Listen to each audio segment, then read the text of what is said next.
स्वागत है दोस्तों हमारे education channel Excel your brain.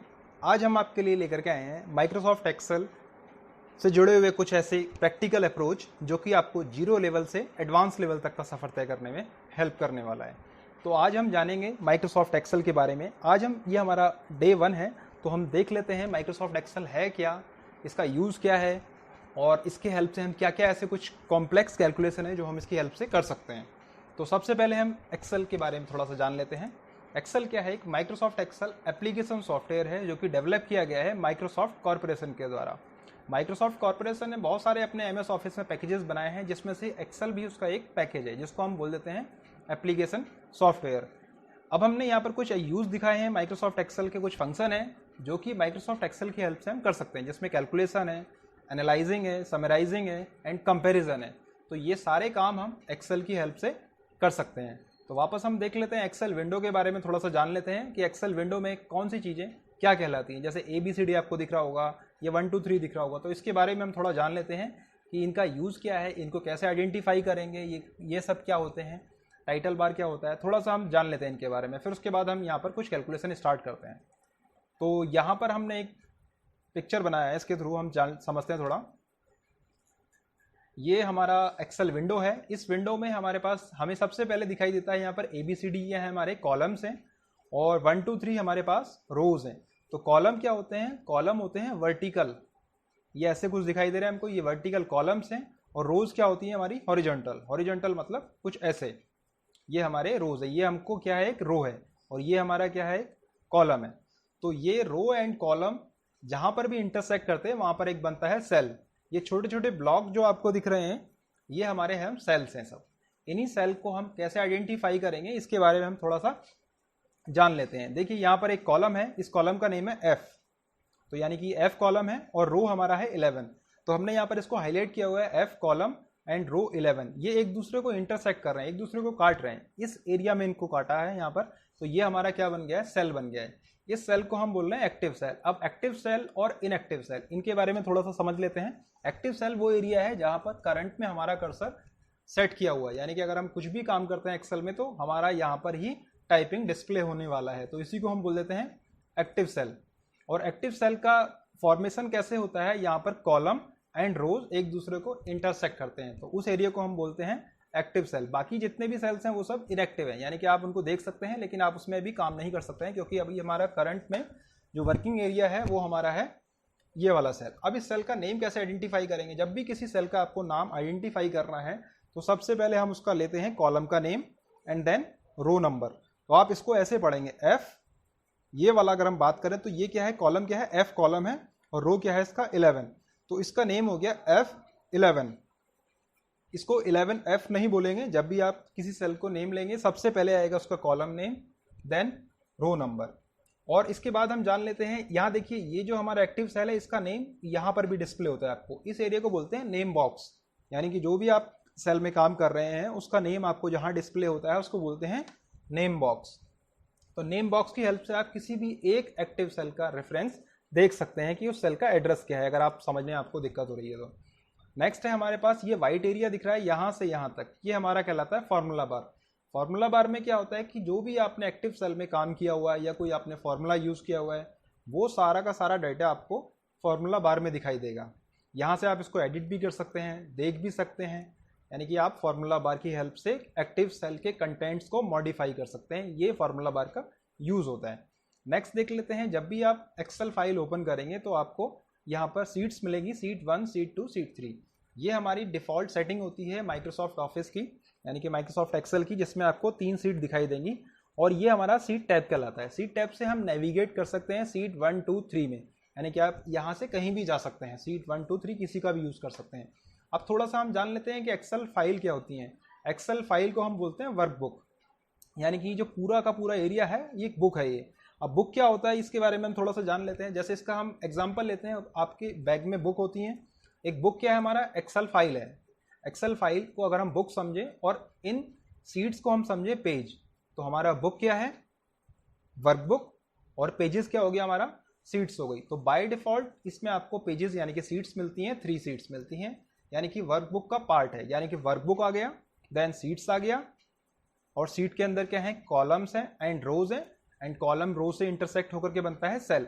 तो यानी कि स्मॉलेस्ट यूनिट अगर हम बात करें वर्कबुक की है तो वो है सेल, देन कॉलम एंड रोज आते हैं, उसके बाद सीट्स आती हैं, और उसके बाद आता है वर्कबुक। तो वर्कबुक क्या है हमारा फाइल, सीट क्या है पेजेस, और हमारे column rows, and then active cell या करंट वर्किंग एरिया या हमारा इनएक्टिव सेल। तो स्मॉलेस्ट यूनिट क्या है, एक्सेल वर्कबुक का एक्टिव सेल। तो ये हमारा हुआ वर्कबुक का डेफिनेशन। अब हम वापस एक्सेल में जाते हैं और हम देख लेते हैं आज हम क्या क्या यहाँ पर सीखने वाले हैं। आज हम स्टार्ट करेंगे कुछ मैथमेटिकल फंक्शन से। तो मैथमेटिकल फंक्शन हम आज देखेंगे सम, एवरेज, मैक्स, मिनिमम, प्रोडक्ट। ये कुछ ऐसे फंक्शन हैं जो इनबिल्ट फंक्शन होते हैं, आप इनकी हेल्प से कोई कैलकुलेशन कर सकते हैं। और भी आने वाले दिनों में हम देखेंगे कौन कौन से ऐसे और दूसरे भी फंक्शन है, मैथमेटिकल है, टेक्स्ट है, स्टेटिस्टिकल है, और भी बहुत सारे ऐसे फॉर्मूलेज हैं जो हम एक्सेल में यूज़ करने वाले हैं अपने काम को ईजी करने के लिए। तो फिलहाल हमने यहाँ पर कुछ मैथमेटिकल फंक्शन लिखे हैं, अब हम इसको देख लेते हैं कैसे इनको यूज़ करना है। तो हमने यहाँ पर लिखा हुआ है प्राइस, क्वांटिटी, टोटल। ये हमने कुछ वैल्यूज़ पुट किया हुआ है, प्राइस है, क्वांटिटी है, कॉलम है। अब सबसे पहले हमें क्या करना है, यहाँ पर इसका टोटल चेक करना है। यानी कि अगर प्राइस, इसको हम थोड़ा सा यहाँ से फॉर्मेट कर लेते हैं। ये हमारा क्या है, फॉर्मेटिंग के लिए है, ये हम बाद में आने वाले दिनों में सीखेंगे। तो फिलहाल हम बेसिक से स्टार्ट कर रहे हैं, तो हम देख लेते हैं टोटल करने के लिए। टोटल करने के लिए आपको क्या करना है, यहाँ पर प्राइस इतना है, क्वांटिटी इतना है। सपोज कोई भी हमने एक एग्जांपल लिया हुआ है कि हमने चेक करना है कि टोटल प्राइस कितना हो गया है। हमारे पास कोई भी प्रोडक्ट है, प्रोडक्ट सपोज मान लीजिए हमने कोई एक बिल बना रहे थे, तो हमने यहाँ पर इसका नाम लिखा सेल्स बिल, और इसको हमने दोनों को सेलेक्ट किया और यहाँ से मर्ज कर दिया। मर्ज करने का मतलब होता है कि ये दो सेल में है, इसको हमने मर्ज करेंगे तो दो सेल हमारा मर्ज होकर के एक सिंगल में कन्वर्ट हो जाएगा, और ये ऑटोमेटिकली सेंटर कर देगा इसको हमने बोल्ड कर दिया।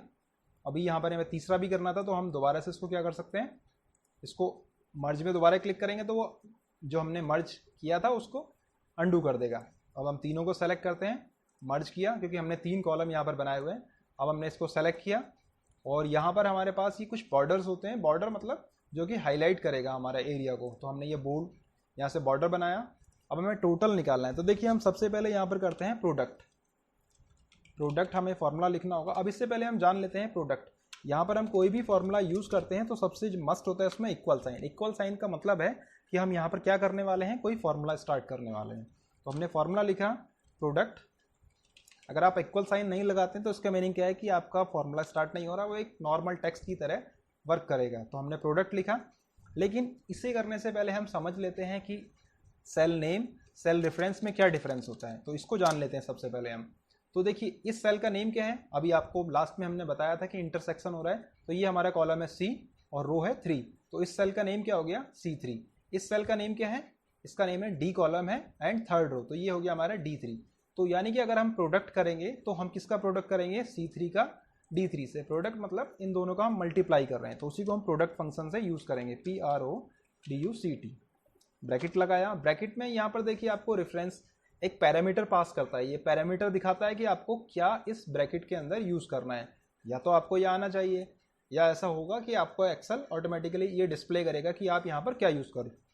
तो हमने यहाँ लिखा है C3, कॉमा यूज़ किया D3, तो हमारा ये प्रोडक्ट यहाँ पर डिस्प्ले करेगा C3, D3, ब्रैकेट क्लोज किया। तो इसका मीनिंग क्या है कि प्रोडक्ट फंक्शन इन दो सेल का आपस में प्रोडक्ट करेगा और एंटर करेंगे तो रिजल्ट डिस्प्ले कर देगा। अभी ये क्या है, ये सभी में हमें फॉर्मूला यूज़ करना है ऐसे ही, प्रोडक्ट, और यहाँ पर हमने लिखा C4, D4। लेकिन अगर ऐसे ही हमारे पास कुछ 1000 लिस्ट होती हैं तो ये सब करने में हमारा बहुत सारा टाइम वेस्ट होगा। तो इसीलिए यहाँ पर हमको एक्सेल एक फीचर यहाँ प्रोवाइड करता है कि आप ऑटोमेटिकली सबके लिए फॉर्मूला अप्लाई कर दें। तो इसके लिए हमें करना क्या होगा, देख लेते हैं। देखिए इसके लिए हमें करना क्या होगा, ये जो हमारा पॉइंटर है, ये पॉइंटर में 3 आपको आइकन नजर आएंगे। 3 आइकन कैसे देख लेते हैं, देखिए एक तो ये प्लस साइन आ रहा है, आपको दिखाई दे रहा होगा यहाँ पर। एक दूसरा ये इसमें 4 हेडेड एरो है, और तीसरा हमारा है ये प्लस, थोड़ा बोल्ड है हमारा ये। अब इन तीनों में डिफरेंस समझ लेते हैं। तीनों में डिफरेंस क्या है, अगर आप इस पॉइंटर को इसके सेल के बॉर्डर पर रखेंगे तो इसका मीनिंग है कि आप इसको ड्रैग कर रहे हैं। ड्रैग से मीनिंग है कि आप इसको इस सेल की वैल्यू को कहीं पर भी उठा करके आप प्लेस कर सकते हैं। तो ये हमारा क्या हो गया, कट एंड पेस्ट एक ऑप्शन की तरह काम करेगा ये, ठीक है। वापस हम इसको यहीं से रख देते हैं। देखिए 4 हेडेड एरो का मतलब है कि आप उसको कट एंड पेस्ट कर रहे हैं, और ये हमारा प्लस साइन है, ये बताता है कि आप किसी एक सेल में क्लिक करके वहाँ पर काम कर सकते हैं। तो यानी कि उस सेल को एक्टिव करने के लिए हम यहाँ पर ये प्लस साइन होता है। और इसके बाद हमारा थर्ड यहाँ पर प्लस साइन आता है, ये बोल्ड, थोड़ा सा आपको डिफरेंस नजर आ रहा होगा यहाँ पर। देखिए तीनों हम दोबारा से देख लेते हैं। ये हमारा है ड्रैग, ड्रैग करने के लिए यानी कट पेस्ट बोलेंगे। और दूसरा हमारा था यहाँ पर ये वाला प्लस साइन, जिसकी हेल्प से हम किसी भी सेल को क्लिक करेंगे। और थर्ड वन हमारा है ये वाला प्लस साइन। ये वाला प्लस साइन आता है ड्रैग एंड फिल सीरीज, यानी कि ये जो फॉर्मूला हमने यहाँ अप्लाई किया है इसको हम सभी में अप्लाई कर सकते हैं। यानी कि अब आपको देखेंगे, इसको फॉर्मूला देखेंगे, यहाँ पर फॉर्मूला बार हमने बताया था, यहाँ पर आपको फॉर्मूला डिस्प्ले हो जाएगा इसका, ये फॉर्मूला डिस्प्ले, यानी कि आपको एक ही बार फॉर्मूला लिखना है और जैसे ही आप इसको ड्रैग करेंगे तो ऑटोमेटिकली सबका रेफरेंस जो हमारे फर्स्ट फॉर्मूला लिखा था उससे ये रेफरेंस ले लेगा। तो यानी कि हमें करना क्या है, सिर्फ एक में फॉर्मूला लिखना है, बाकी सब ऐसे ड्रैग कर देना है, तो ऑटोमेटिकली आपका प्रोडक्ट कैलकुलेट कर लेगा। अब हमें यहाँ पर क्या निकालना था, टोटल निकालना था। हम यहाँ देखना चाहते हैं कि टोटल जो भी हमारा एक बिल है इसका टोटल अमाउंट क्या हुआ। तो इसके लिए हम ये यूज करेंगे सम। सम हम करने वाले हैं कहाँ से, E3, E4, E5 और E6, E7। लेकिन यहाँ पर हम सम करने के लिए हम यूज करेंगे E3, E4, E5, E6, E7। लेकिन इसमें क्या है कि आप अगर ऐसे ही आपके 50 या 60 सेल्स होते हैं तो उन सभी को आपको रेफरेंस देना पड़ेगा यहाँ पर। तो हम समझ लेते हैं कॉमा और या एक सेल या एक रेंज में क्या डिफरेंस होता है। तो हम ये जान लेते हैं थोड़ा सा कि सेल और रेंज में क्या डिफरेंस होता है। तो थोड़ा सा हम वापस जाते हैं वर्ड में, तो यहाँ पर हम देख लेते हैं एक कॉमा क्या डिफाइन करेगा एक पर्टिकुलर सेल को। अगर हमने कहीं कॉमा यूज किया है तो एक पर्टिकुलर सेल है, और अगर हमने ये कॉलन यूज किया है तो कॉलन क्या डिफाइन कर रहा है, एक रेंज को, यानी कि एक रेंज में क्या हो सकते हैं, एक से ज्यादा सेल हो सकते हैं। तो अब थोड़ा सा हम समझ लेते हैं कॉमा और कॉलन का यूज कैसे हमें एक्सेल में करना है। देखिए अभी मैं यहाँ पर सम करता हूँ, सम किया मैंने E3, E4, ये हम लिख रहे थे यहाँ पर। इसमें क्या हो रहा था कि हमें हर एक सेल का एड्रेस देना पड़ रहा था। लेकिन अगर हमें मालूम है कि इस कैलकुलेशन की जो रेंज है वो कहाँ से स्टार्ट होती है, रेंज स्टार्ट होती है E3 से E7 तक। तो यानी कि ये हमारे कुछ सेल्स हैं, ये हमारा क्या बन गया, रेंज बन गया है। तो ये रेंज हमारी कहाँ से स्टार्ट होती है, E3 से E7 तक। अगर हम इनको E3, E4 लिखें तो भी कैलकुलेट करेगा, लेकिन हमारे पास अगर सिंपल मेथड है तो हम उनको यूज कर लेते हैं। हमने लिखा सम E3, E7, तो हमारी ये रेंज हो गई है कि E3 to E7 तक के जितने भी नंबर्स हैं, जो भी इस रेंज में नंबर आते हैं, उन सभी का कैलकुलेशन करना है। तो हम देख लेते हैं, इसके बाद हम एंटर की प्रेस करते हैं तो ये हमारा डिस्प्ले हो गया टोटल। तो ये टोटल वैल्यूज है 35,746। तो ये हमने कुछ यहाँ पर कैलकुलेट कर लिया। लेकिन अगर कई बार ऐसा होता है कि आपको ये दो सम करना है और ये दो सेल का सम करना है, कि 3500 को आपको यहाँ पर कैलकुलेट नहीं करना है। तो देखिए हम सम फंक्शन कैसे कर सकते हैं। सम लिखा हमने और हमने लिखा, अब हम यहाँ पर यूज करेंगे रेंज भी यूज करेंगे और कॉमा भी यूज करेंगे। देखिए कैसे, E3, E4, फिर हमने यहाँ कॉमा लगाया, यानी कि हमने एक रेंज बताया E3 से E4 तक का सम करेगा। बीच का हमें छोड़ना E5 को, तो हम यहाँ लिख रहे हैं E6, E7। तो यानी कि एक रेंज भी है यहाँ पर, यानी कि दो रेंज को हमने डिफाइन किया है। ये आपको लग रहा हो कि अगर इतना ही सब कुछ लिखना है तो फिर यूज ही क्या करना है फिर हमें कॉलम, क्योंकि इसमें एक ही सेल तो नहीं लिखा, बाकी चारों तो हमने लिख दिए। लेकिन इसका यूज ऐसे नहीं होगा। देखिए इसका यूज हम कैसे कर लेते हैं, अगर हमारे पास कुछ ज़्यादा वैल्यूज होती हैं, सपोज यहाँ पर हमारे पास वैल्यूज लिख लेते हैं थोड़ा ज़्यादा, ये हमारे पास वैल्यूज हैं 45। अब हम इसमें से क्या करेंगे, कुछ वैल्यूज को छोड़ने वाले हैं हम। देखिए इसका सम करके देख लेते हैं हम। यह हमने लिखा सम, और हमने सम करना है I3 से I7 तक। तो हमने एक रेंज डिफाइन करा और हमारा सेकंड रेंज कहां से है, I10 से कॉलन लगाया I12 तक, 13 कर देते हैं इसको। तो ये हमने दो रेंज यहां पर डिफाइन करे हैं ये कॉमा के साथ, यानी कि I3 से लेकर के I7 तक हमारा एक रेंज हो गया, कॉमा लगाया। ये हमारा सेकंड रेंज है I10 से I13 तक। अभी हम एंटर करते हैं तो ये कौन से वैल्यू को छोड़ देगा, यहाँ पर छोड़ेगा ये 8 को एंड 9 को, इन दो वैल्यूज को छोड़ देगा। तो इस तरीके से हम यूज कर सकते हैं कॉमा एंड कॉलन, दोनों को एक साथ यूज कर सकते हैं हम। तो ये हमारा हो गया सम फंक्शन। इसके बाद हम देख लेते हैं मैक्स। सब फंक्शन सेम है, फंक्शन थोड़ा सा डिफरेंट है, लेकिन जो भी रेंज और स्पेसिफिक सेल को डिफाइन करने का मतलब है वो दोनों ही सेम है। अब हम मैक्स निकाल रहे हैं E3 से E7 तक। मैक्स मतलब है मैक्सिमम वैल्यू, यानी कि ऐसी कौन सी वैल्यू है जिसके लिए हमें सबसे ज़्यादा पे करना पड़ा, तो हमारा है 18,000। ये हमारा मैक्स हो गया। ऐसे ही हम निकालेंगे मिनिमम। थोड़ा इनके हम नाम लिख देते हैं कौन से हमने क्या फंक्शन यूज़ किया। ये तो हमारा स्पेसिफाई करने के लिए था किसी रेंज को। ये हमारा मैक्सिमम और ये हमारा है मिनिमम। और यहाँ पर हम निकालेंगे एवरेज, यानी कि हर एक प्रोडक्ट के लिए हमने क्या एवरेज दिया। चलो एवरेज हम दूसरे में देख लेंगे। ये हमारा मैक्स हो गया यहाँ पर, और यहाँ पर हम निकालेंगे मिनिमम। हमारा मिनिमम कहाँ से है, E3 से E7 तक। ये हमने ब्रैकेट क्लोज किया, तो यहाँ पर ये डिफाइन कर रहा है E3 से E7 की रेंज के बीच में मिनिमम वैल्यू क्या है। मिनिमम मतलब सबसे छोटी वैल्यू क्या है, छोटी वैल्यू है हमारा 902। तो इस तरीके से हमने कुछ सिंपल से फॉर्मूला हमने जिसमें कि हमने एक रेंज को डिफाइन किया और एक पर्टिकुलर सेल को हमने डिफाइन किया। अब नेक्स्ट हमारा है यहाँ पर एवरेज फंक्शन हमारा छूट गया, ये हमने यूज़ कर लिया। इनको हम बोल्ड कर देते हैं और रेड कलर दे देते हैं। ये फंक्शन हमारा अब एवरेज बचा है, एवरेज को हम यूज़ करेंगे। अभी ये हमने टेम्परेचर लिखा है कुछ डेज का, देखिए ये टेम्परेचर है 5 डेज का। इसमें हमें एवरेज टेम्परेचर निकालना है कि एवरेज टेम्परेचर क्या रहा है इन 5 दिन के अंदर। तो इसके लिए हम यूज़ करेंगे AVERAGE एवरेज फंक्शन। और एवरेज कहाँ से कहाँ तक निकालना है हमें, G3 से G7 तक। ब्रैकेट क्लोज किया। अब ये एवरेज फंक्शन हमारा क्या कैलकुलेट करेगा, इन 5 डेज का जो एवरेज टेम्परेचर है वो हमें डिस्प्ले करेगा। एंटर की प्रेस करेंगे तो हमारा एवरेज टेम्परेचर रहा इन 5 दिन का 33। तो ये हमारे कुछ मैथमेटिकल फंक्शन है जो आज हमने सीखे। और एक बार हम देख लेते हैं थोड़ा सा इनके बारे में। यहाँ हमने क्या यूज़ किया था, सम यूज़ किया था। यहाँ मैक्स है, यहाँ मिनिमम है, यहाँ हमारा एवरेज है। तो अब आप इतना करने के बाद इतना तो क्लियर हो गया होगा कि एक रेंज क्या होती है, पर्टिकुलर सेल क्या होता है, ये आप आइडेंटिफाई कर पाएंगे आप इजीली। और अब आप किसी भी वैल्यूज़ का सम कर सकते हैं। इसको हम थोड़ा सा देख लेते हैं शीट 2 में। इसको हम थोड़ा सा एक बार और देख लेते हैं, अलग से समझ लेते हैं। देखिए अभी हमारे पास कुछ वैल्यूज़ हैं और हमारे पास कुछ वैल्यूज़ यहाँ पर हैं और कुछ वैल्यूज़ हमारे पास यहाँ पर हैं। तो अब हमें यहाँ पर भी कुछ वैल्यूज़ है हमारे पास।